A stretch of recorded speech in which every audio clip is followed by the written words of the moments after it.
BYU basketball is in Lubbock, Texas, to take on the Texas Tech Red Raiders. Cougars are 4-0 in Big 12 play, and this is a top 15 showdown. And Texas Tech, they're the first of what is going to be essentially a murderer's row of games for BYU upcoming. This is not a game that BYU can trifle with, because Texas Tech ranked 15th in the country, BYU ranked 11th.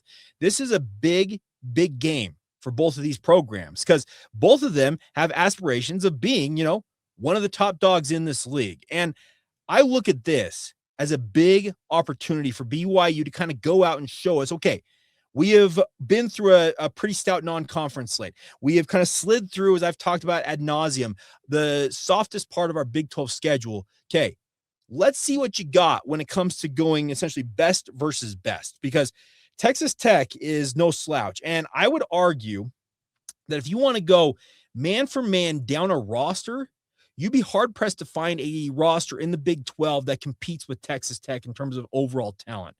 JT Toppin is the reigning Big 12 Player of the Year. He averages a cool 21.3 points per game, and then he's flanked by a litany of other players. Christian Anderson averaging a shade under 20 points himself, Lawan Watts, Donovan Atwell, Jalen Petty. Man, they've got scoring options up and down this roster. And by the way, JT Toppin also averaging a double-double with 11.1 rebounds. He is as good as anybody in this league. And I know we want to talk about AJ Dybantsa and Koa Pete and Darren Peterson, all these superstar freshmen the Big 12 has.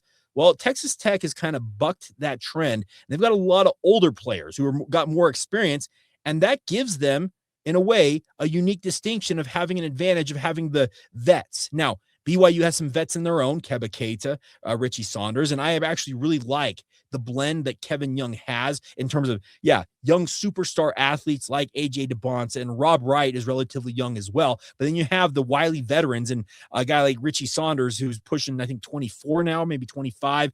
Keba Keita's played 4 years of college basketball now. You got a nice blend of, I think, experience and talent, and it's going to meet head-to-head down there in Lubbock. This is going to be a very enjoyable game. At least I think so. If you go to KenPom.com, it is a 1-point game. According to KenPom's projections, it does have Texas Tech winning it 80-79 as of recording of this podcast. That gives BYU, according to what KenPom is projecting, a 48% chance of winning this game. Isn't that what you want with a top 15 matchup, a 50-50 proposition, and see how it all plays out? I'll sign off on that. I really do think this is going to be a highly competitive game, an enjoyable game at that. And the hope is that both of these teams deliver a classic. That's what the Big 12 has promised us. I think if you look at all the success that this league has had, we have a program like Arizona that's risen to the top of the rankings. We had Iowa State running second behind them before they got upset by Kansas earlier this week. But you look at it and you're saying, all right, let's see who the real Big 12 contenders please stand up, to steal a phrase from Eminem. That's what I'm looking for. And a game like this, I think, is going to separate the men from the boys in this league. And it's a big opportunity for BYU. If they can push their record to 5-0 in Big 12 play and essentially send a statement to the rest of the league, Texas Tech, we went to their house and beat them on their court. The rest of the Big 12 is going to be like, all right, those Cougars, they got some juice. That's what you can do in this game. Much easier said than done. I'm sitting here analyzing a game that hasn't happened yet, and I'm talking as if it's just easy as walking in and saying, all right, go get the W. BYU needs their big three to shine. AJ Dybantsa, Richie Saunders, and Rob Wright have got to carry the load here. And I also do want to see maybe what the lineup really is going to look like in terms of the rotation going forward. We have seen kind of spurts and stops from guys on Kevin Young's bench, and I don't think it's overblowing the fact, or the fact is not overblown, that losing both Nate Pickens and particularly Dawson Baker are just critical losses for this lineup. They have struggled to find adequate replacement level play off the bench, especially along their guard line. I don't know if Dominic Diomande can emerge and be that guy, but right now the front court actually looks stouter for BYU than the backcourt does, and who would have thought that coming into this year? You think about what guys like Mihailo Boskovic, Khadim Mboup, Bidoo Ahmed, if Bidoo is available in this game tomorrow, we'll see with regards to the injury report. Think about how stout BYU's front line looks now when it looked absolutely kind of like paper thin going into this season. It's crazy how seasons play out. And I do want to see if Tyler Maruss can come alive in the rest of the way in Big 12 play. Who knows? Maybe they give another chance to Lexi Kostic, or Dominic Diomande finally emerges out of the WITSEC, it feels like, the Witness Protection Program he's been in. I'm very interested to see how BYU navigates this game, because the last time that I vividly remember BYU playing down in Lubbock, I remember Pop Isaacs. Yeah, well, Pop Isaacs popped off and Texas Tech rallied. BYU raced out to a big lead, remember, down there in Lubbock, and all of a sudden Texas Tech came roaring back. I actually can take you. I went to go get takeout for my wife that night. I can vividly remember this. I can take you back to the exact restaurant, the exact spot in said restaurant I was watching as I waited for my food, as I watched Texas Tech roar back to life in that game. It's crazy how games like this stand out, and it's not going to be an easy one. JT Toppin is as good as anybody in this league, and that's why he's the reigning Big 12 Player of the Year.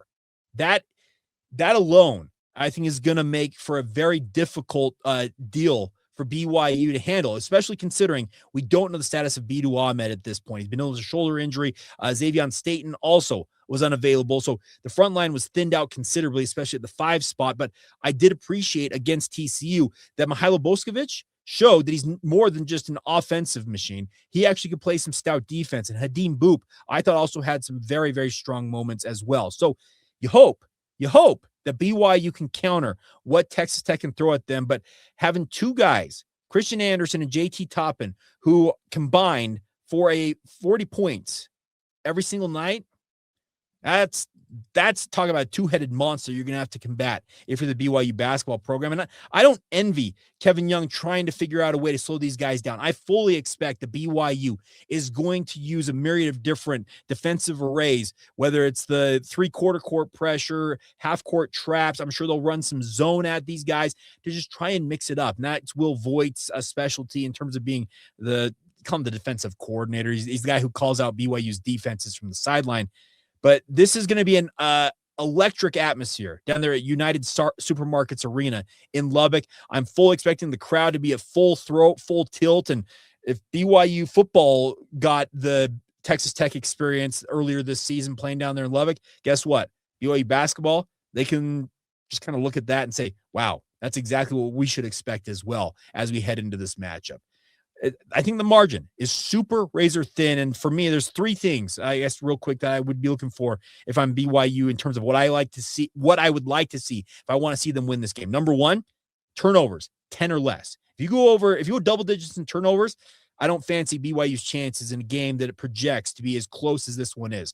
Number 2, you need a 4th option, whether it's Moo Davis, whether it's Keba Keita, maybe it's somebody off the bench who emerges to be kind of that, I don't know, you call it the scoring option that's outside the big 3. You need somebody to have one of those games where they contribute 10, 12, 15 points. And if they do that, BYU will be, I think, in pretty good shape, because I do expect BYU's big 3 to show up. And then the final thing, avoid foul trouble. Now, foul trouble is in the hands of the officials, and often is, but you got to avoid foul trouble. You cannot have guys having to sit long stretches on the bench in this game. You got to manage things properly, and Kevin Young, I'm sure, will be preaching hard to his guys. Hey, make sure you're available. We need to have our guys, and speaking of the big 3 in particular, on the court. You can expect that Texas Tech is going to try to put 1 or 2 of those guys in foul trouble, and they're going to blitz guys like AJ Dybantsa as well on defense. We'll see how they respond, but this is promising, I think, to be a really, really fun contest, and I hope it lives up to the hype.